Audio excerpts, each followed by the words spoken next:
Good morning guys! Nakailata pa ako sa higaan ng oras na. But before ko mo bangon, before ko mo baba sa bus, mag-exercise asa kadali 100 times. Everyday lang ang ginagawa guys. Tara, let's go. Panoorin niyo ako.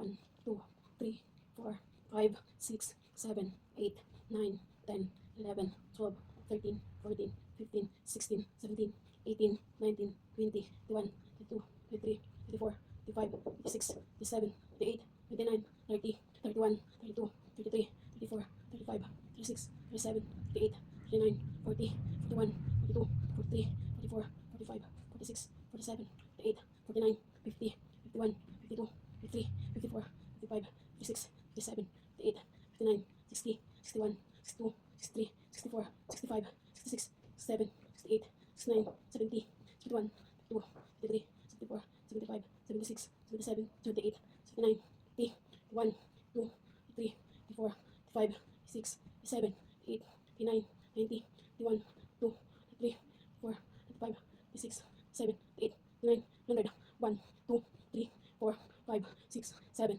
8, 9, 10, 11, 12, 13, 14, 15, 16, 17, 18, 19, 20. Guys, pagising ko pa lang sa umaga, papahinga ko, ay ano pa lang, i-relax ko lang yung sarili ko. Tapos, bago ako bumaba sa baba, yun yung ginagawa ko araw-araw.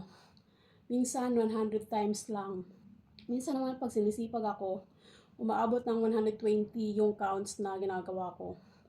Malaking bagay din yun para ma-boss yung weight mo. Nakakatulong din to. Tas yung muscle mo dito, yung bilbil dito, nakakatulong din yun. Kaya guys, gawin nyo din yun araw-araw. Malaking bagay din. Tingnan mo, yun lang ginagawa ko pero yung pawis ko tagak na. Char, good morning! Ito naman guys, ito naman yung susunod na gagawin ko. Para-paraan lang, kahit ano, basta makapag-exercise ka lang, makapagpapawis. Malaking bagay na yon para makapagbawas ng calories. Ikaw na yung bahala kung ilang counts yung gagawin mo. Kung hanggang saan lang kaya mo guys. Tas, ito naman guys, gagawin ko to hanggang 30 counts lang kasi yun lang yung kaya ko. Mahirap din kasi. Nakangalay.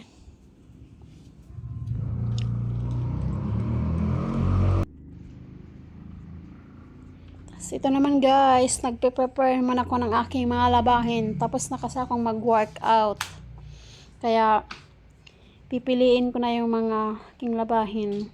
Ibubukod ko yung mga pantalon, panty, tsaka mga damit na pambahay. Bago ko siya labhan. Kukusutin ko lang to, hindi ako magagamit ng washing kasi para makatipid sa kuryente. Bawas gastos para yung pambayad sa kuryente mabawasan, pambili na lang ng pagkain, pangdagdag na lang sa budget sa pagkain. Kailangan magtipid-tipid guys para sa sarili, para makabili ng iba pang mga kailangang bilhin. Kaya tipid-tipid muna. Ito na. Nagsiseparates na ako ng aking mga labahin.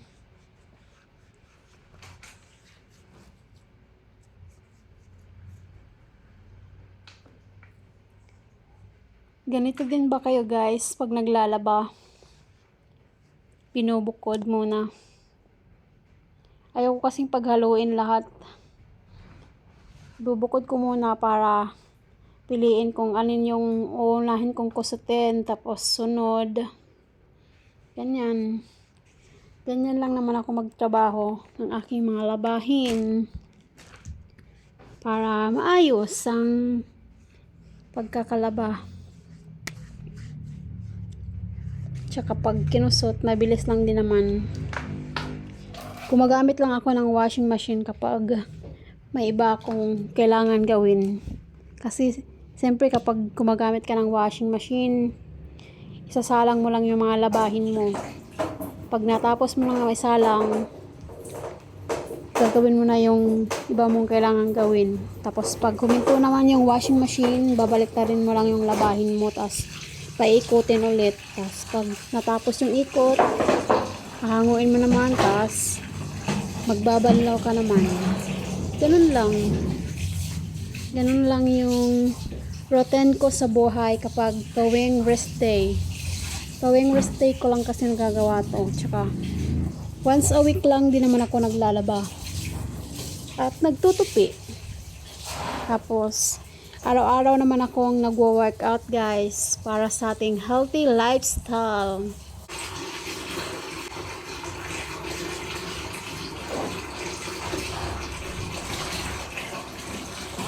Kaya tara, samahan niyo na akong maglaba. Ayan, nagbabanlaw lang ako ng aking mga labahin. Hindi naman madumi yung aking mga labahin. Pawis at alikabok lang naman ito. Kaya, mabilis lang itong labhan. Hindi naman siya kailangan kusutin ng maayos. Kasi hindi naman siya ganun kadumi. Sarap sa pakiramdam kapag araw-araw kang nag-workout. Kahit ilang minuto lang. Kahit siguro mga 30 minutes lang. Pwede na yun. Malaking bagay na yun para makapagbawas ng calories. Kasi alam nyo naman, hindi na tayo bumabata. We're getting old na. Kaya, kailangan natin ng healthy lifestyle para umaba naman yung ating buhay. Ganun lang. Ganun lang yung routine ko sa buhay. Isa lang pala yung anak ko, si Chichay. The only one, Kurachay. Wala na, hindi pwedeng dagdagan kasi mahirap ang buhay ngayon.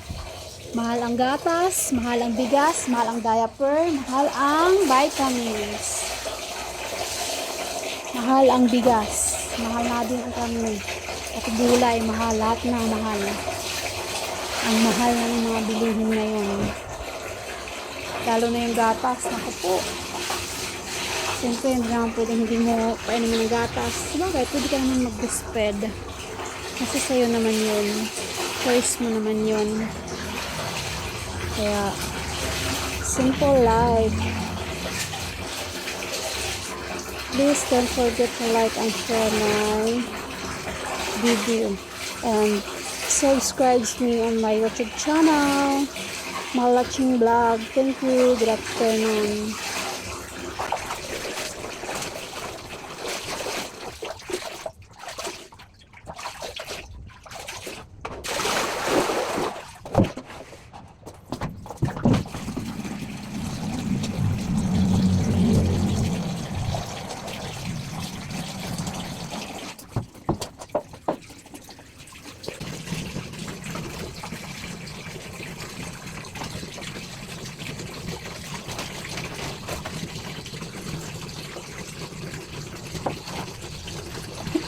Ito na guys, magkukusot na pala ako. Maglalagay na ako ng sabon sa aking batya. Magtutunaw lang ako ng sabon. Tapos, unahin ko yung mga pantit bra, yung kusutin ko. Tapos, pag natapos ko yung pantit bra, yung aking t-shirt naman na panglakad, yung aking kukusutin. Mabilis ang kusot lang to. Hindi naman siya ganun kadumi. Kaya, mabilis lang.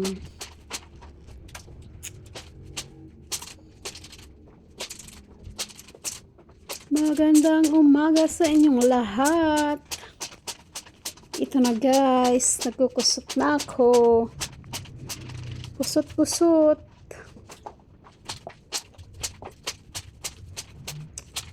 Yung mga labahin ko hindi naman ganun kadami.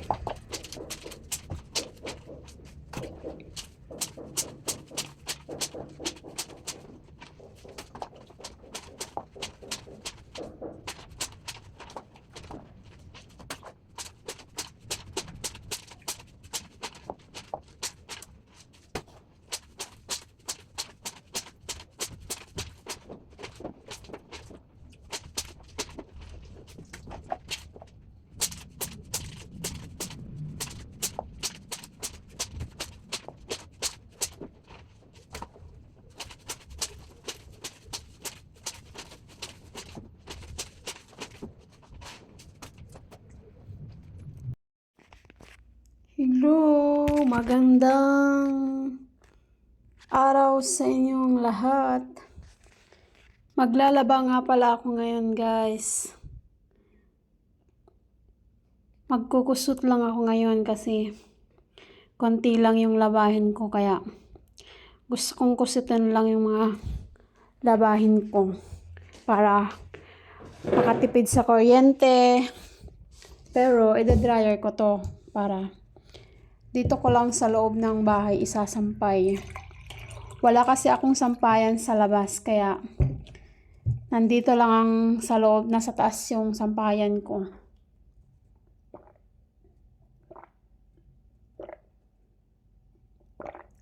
Bubili nga pala akong sampayan, yung folded na sampayan.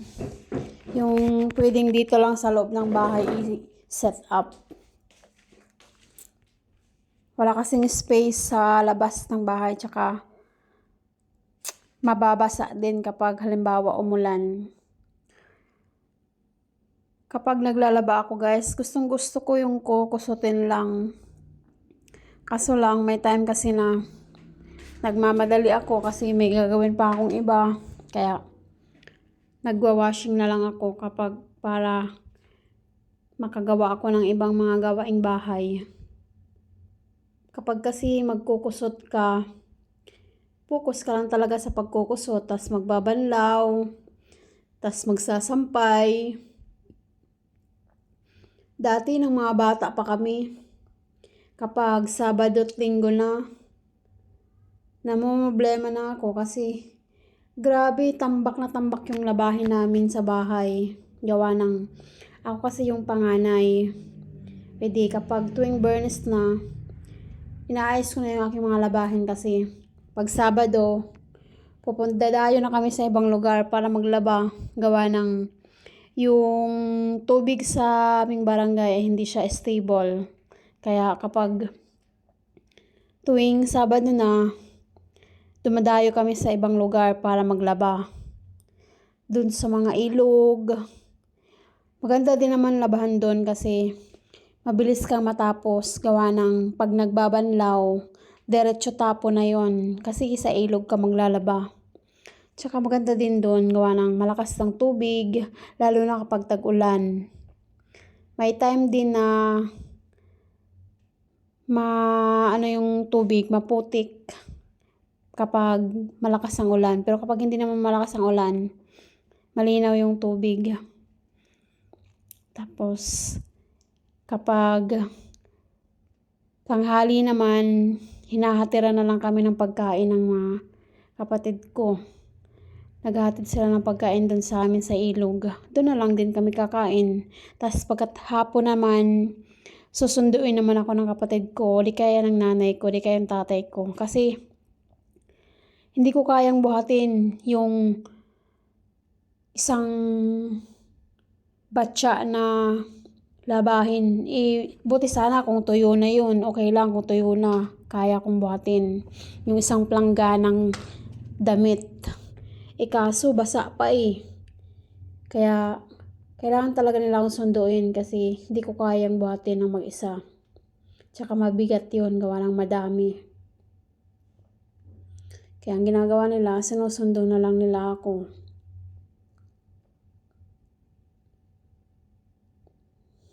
Hindi kasi pwedeng isampay doon sa mga damuhan Maputi kasi yung damuhan, gawa ng may mga kalabaw na doon sa mga damuhan. Kaya yung mga damo nalalagyan ng mga putik. Tapos yung iba may mga uod pa, yung higad ang tawag sa Tagalog nun. Masaya din naman kasi pagkatapos naming maglaba, mangunguha kami ng mga bayabas. Tapos pagka Monday na, dadalhin namin sa school. Ibebenta namin. 50 cents yung isa. Kapag malaki, piso. Tapos yung iba naman, pinapalitan na lang nila ng papel.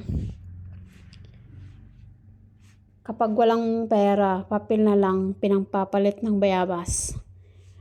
nung time na elementary pa ako. Masaya din naman. Nakakatuwa naman ang mga kabataan ka. Ito na nga pala guys, nagbabanlaw na ako ng aking mga nakusot na labahin. Bilis ko lang itong matatapos banlawan kasi konti lang naman. Hindi naman siya ganun kadami. Tapos pag natapos kong banlawan itong aking labahin, idadawni ko naman. Tapos ida-dryer para dito ka lang sa loob ng bahay sasampay sa taas. May sampayan ako doon. May sampayan akong folded sampayan sa taas. Bumili nga pala ako sa online ng folded sampayan para dito lang ako sa loob ng bahay magsasampay. Wala kasi akong sampayan sa labas ng bahay. Kaya dito ko lang siya sa loob ng bahay sinasampay.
Ito na po, maglalagay na tayo ng downy sa aking mga nilabhan. Tapos ko na kasing mabanlawan yung aking labahin, kaya idadowny naman natin para ma-dryer na at maisampay. Ito na guys, nagda-downy na ako. Naglalagay na ako ng downy para mabango yung aking labahin. Di kasi ako nagamit ng pabango sa katawan. Ewan ko ba, bakit ganun? Kapag nagamit kasi ako ng pabango, sakit ang ulo ko. Kaya ang ginagawa ko, nilalagyan ko na lang ng downy yung aking mga damit, mga nilabahan ka. Para pag, halimbawa, gagamitin ko na, isusuot ko na yung damit, mabango siya. Kahit di ako naggamit ng pabango.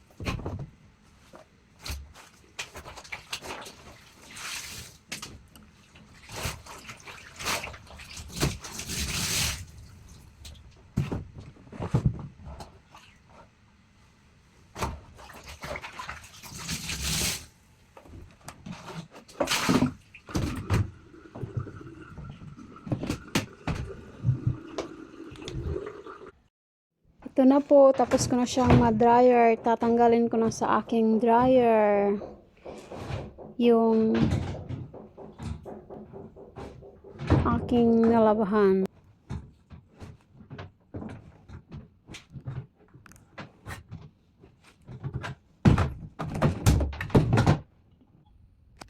Tara, magsasampay na tayo ng ating mga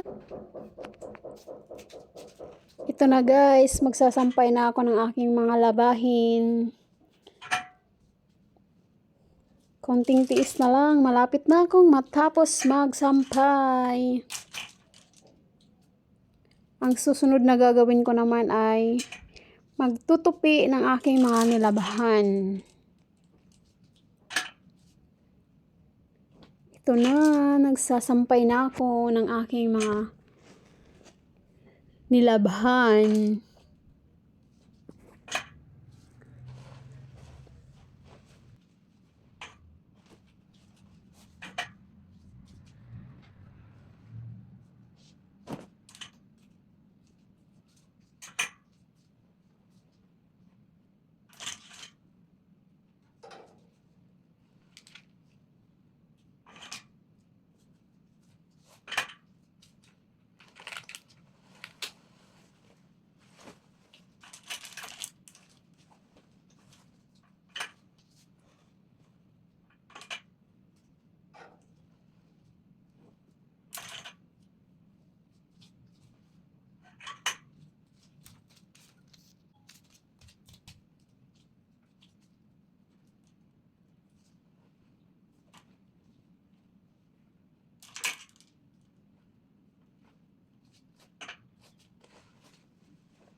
Guys, tapos na akong magsampay. Ito Okay, naman next yung target. aking mga tupiin.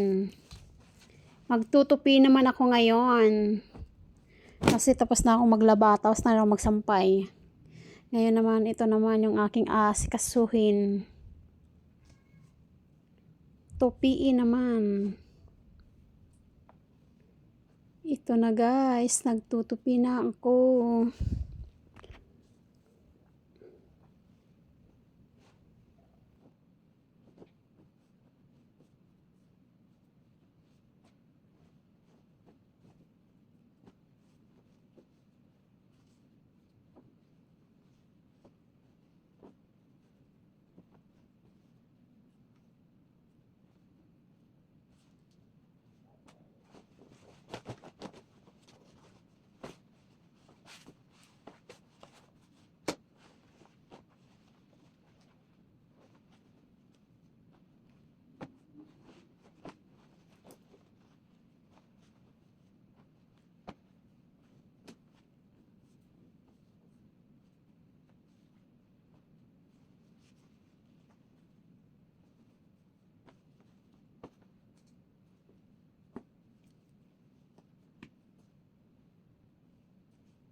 Tapos na pala ako magtupi. Ilalagay ko naman sa aking lalagyan ng damit yung aking mga tinupi.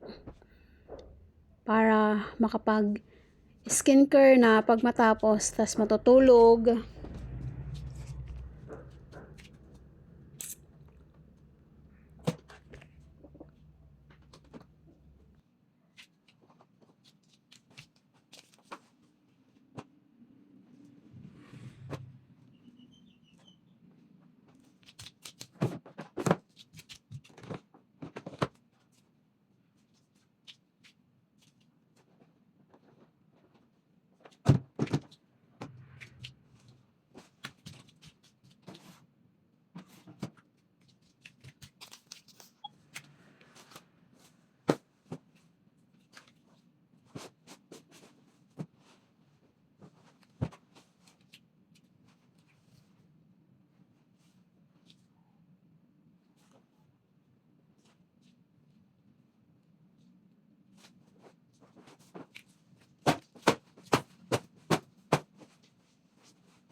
watching.